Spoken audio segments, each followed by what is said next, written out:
Bonjour à toutes, bonjour à toutes. Vous est-il déjà arrivé d'être profondément agacé par un excès de sollicitude? Et là, la vidéo, je la fais entrer dans le cadre des personnes manipulatrices ou perverses, parce que je ne parle pas de vraie sollicitude, mais d'une sollicitude qui vous agace, qui vous énerve, qui vous met mal à l'aise, qui vous dévalorise, qui vous fait vous sentir inférieur finalement. Et vous le ressentez de façon, je dirais, inconsciente, et la réaction que vous éprouvez, c'est une sorte de colère, d'agacement et d'amoindrissement de vous-même. Alors je vais prendre quelques exemples et je vais vous expliquer ce qu'il en est.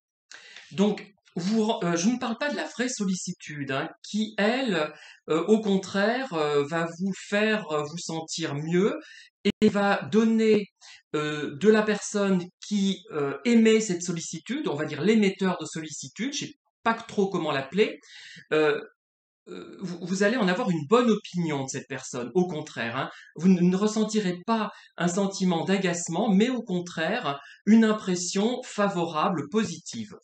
Alors moi, je l'ai vécu à quelques reprises, pas très souvent finalement, et à un moment donné, j'avais expliqué à quelqu'un, un ami, une amie, pour être plus précis, que l'excès de sollicitude m'agaçait parce que je la voyais agir avec son mari, mais en fait c'était de la vraie sollicitude dans son cas, et ce n'était pas pour dévaloriser son mari, hein.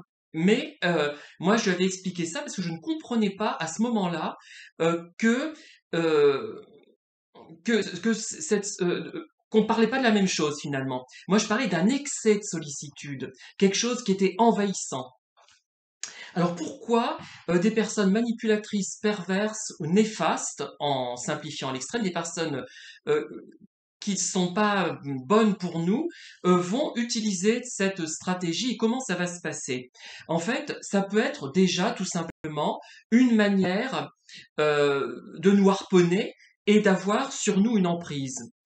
Mais comme elles ne comprennent pas ce qu'est la vraie sollicitude, elles vont agir d'une manière complètement caricaturale, invasive, pénible. Voilà, parce qu'elles ne comprennent pas ce qu'elles font, elles ne comprennent pas ce que c'est que la sollicitude, elles n'en voient que les aspects extérieurs.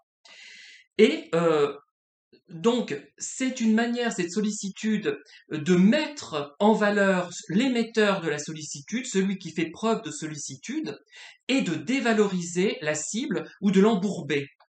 Alors, pourquoi cette sollicitude excessive, fausse, non sincère, dévalorise la cible? Parce que euh, si on a besoin qu'on s'occupe de nous, qu'on soit petit soin pour nous à ce point-là, c'est qu'on est faible ou inintelligent ou incompétent. Regardez l'histoire, je reviens là-dessus encore, mais parce que vraiment ce n'est pas acquis, je pense, pour beaucoup de gens. Regardez l'histoire euh, de l'attitude qu'on a de courtoisie, de galanterie envers les femmes parfois, enfin que des manipulateurs ou des personnes machistes ont encore, hein, et que d'autres appliquent sans même comprendre ce qu'il en est. Bon, on se demande comment on peut être aussi niais à notre époque avec tout ce qui existe en vidéo, en livre sur ces thèmes-là. Eh bien, en fait, ça dévalorise la femme puisque on a vis-à-vis d'elle une attitude qui montre qu'elle est plus faible, ce qui est faux d'ailleurs, hein, que nous, plus faible physiquement, plus faible moralement, que c'est en gros une idiote finalement, et qu'on a besoin aussi de compenser les inconvénients qu'elle a du fait du sexisme. C'est aussi une manière de compenser cela. Il y a des gens qui sont encore, qui ne comprennent pas des évidences comme ça, et je reste pantois. Je suis comme, vous voyez, dans ce cas-là, comme Cendrillonnet vis-à-vis de mon chat Pantagruel, de notre autre chat, qui le regarde de façon bizarre et dit mais qu'est-ce que c'est que ce chat qui réagit comme ça? Ben moi je suis pareil, je dis mais qu'est-ce que c'est que ces gens qui ne comprennent pas des choses qui relèvent de 1 plus 1 égale 2? Et il y en a encore plein, et des femmes qui ont fait des études. J'ai envie de citer Suzanne Lépineux, et ce sont des gars qui font des études. Voilà. Et qui pensent de travers, mais complètement, pour des choses élémentaires. Et là, tout ce que je raconte dans ces vidéos sont des choses vraiment élémentaires que tout le monde devrait acquérir, devrait avoir acquises, mais qui ne sont pas acquises. Et c'est pour ça que je parle encore, hein. Sinon je me tairais. Et donc, ça vous ferait peut-être plaisir pour certains, mais je ne sais pas. Enfin bref. Donc, ça dévalorise la cible qui est faible, qui est incompétente, forcément, puisqu'on est obligé d'être tout le temps après, de la bichonner, de l'aider dans les moindres gestes.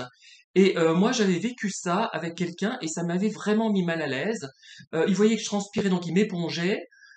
Il voyait que j'ai pas besoin de ça, j'ai envie qu'on me laisse tranquille, quoi. Moi, je suis autonome, hein, j'étais autonome. Après, je ne parle pas des gens qui sont vraiment très malades ou très âgés, qui ont effectivement besoin qu'on s'occupe d'eux de cette façon, mais c'est autre chose. Ça n'a rien à voir, hein. Voilà. Et ça valorise l'émetteur. Pourquoi?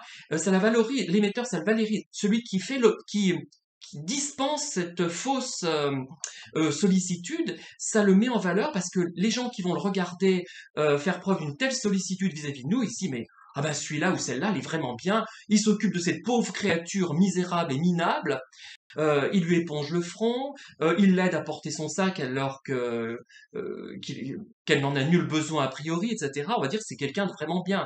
Et ça le valorise donc aux yeux même de celui qui émet cette sollicitude perverse, on va dire, hein. Et alors, ce qui va se passer, et ce qui se passe avec moi, quand je fais l'objet d'une trop grande sollicitude, comme si on pensait que tiens, celui-là, il est homo, donc il doit être faible, tout fragile, il ne sait rien faire, il est idiot, enfin, je sais pas, enfin, vous voyez les a priori qu'on peut avoir sur les homos, il ne doit pas savoir pouvoir porter un sac lourd, il est trop faible, oh là là, le pauvre petit, mon Dieu, enfin, il a 50, bientôt 56 ans, donc voilà, c'est une pauvre petite créature. Eh bien, ça crée un profond agacement. On finit par être gêné, agacé, et on peut s'énerver. Et en s'énervant, qu'est-ce qu'on va prouver? On va prouver qu'on est acariâtre, puisque une personne s'occupe de nous avec une grande sollicitude et on l'envoie promener. Voilà, on est acariâtre, on est méchant, et la personne qui est perverse réellement passe pour bonne, voilà, pour gentille, et qui est victime d'un méchant pervers, et le pervers c'est nous, et alors que nous réagissons à bon escient, parce que on voit que cette sollicitude n'est pas naturelle, et est là pour nous manipuler, nous agacer, nous énerver, nous faire passer pour faibles et incompétents. Donc, au départ aussi, ça peut créer une sorte d'incompréhension. On se dit, mais qu'est-ce qui se passe? Qu'est-ce qui m'arrive? Et ça nous empêche de penser. Et c'est ça le but de la personne perverse, manipulatrice. Elle veut nous empêcher de penser, en adopter un comportement envers nous, auquel on n'est pas habitué, dont on n'a pas besoin du tout. Parfois, on a besoin de vraies sollicitudes. Là, on ne s'en plaint pas de cette sollicitude-là. Elle est naturelle, elle n'est pas obséquieuse, voilà le terme que je cherchais. Et évidemment, ça dévalorise toute notre capacité, nos capacités d'ailleurs parfois professionnelles. Ça peut être nos capacités d'interagir efficacement dans le quotidien. Tout est dévalorisé. Nous sommes des créatures faibles qui avons besoin d'un plus grand pour nous seconder, pour nous épauler, pour nous aider, voire pour faire les choses à notre place.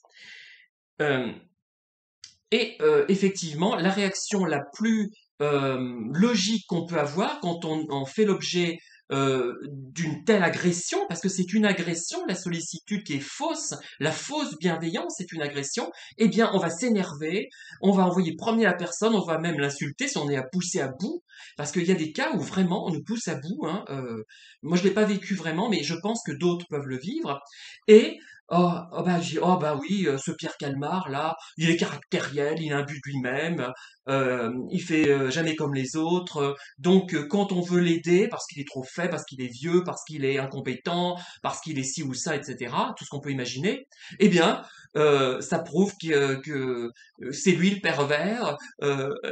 Comme je disais dans certaines de mes vidéos pour vous amuser un peu, c'est toi Fantomette. Enfin bref, c'est lui qui a un problème, c'est pas l'autre. L'autre il est tout gentil. Oh, il est gentil. Oui, ben non, il n'est pas gentil l'autre, hein.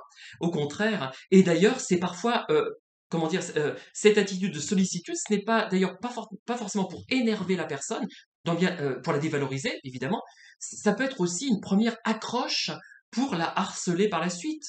Et moi, je l'ai vécu aussi sous cet angle-là. Je l'ai vécu des deux façons.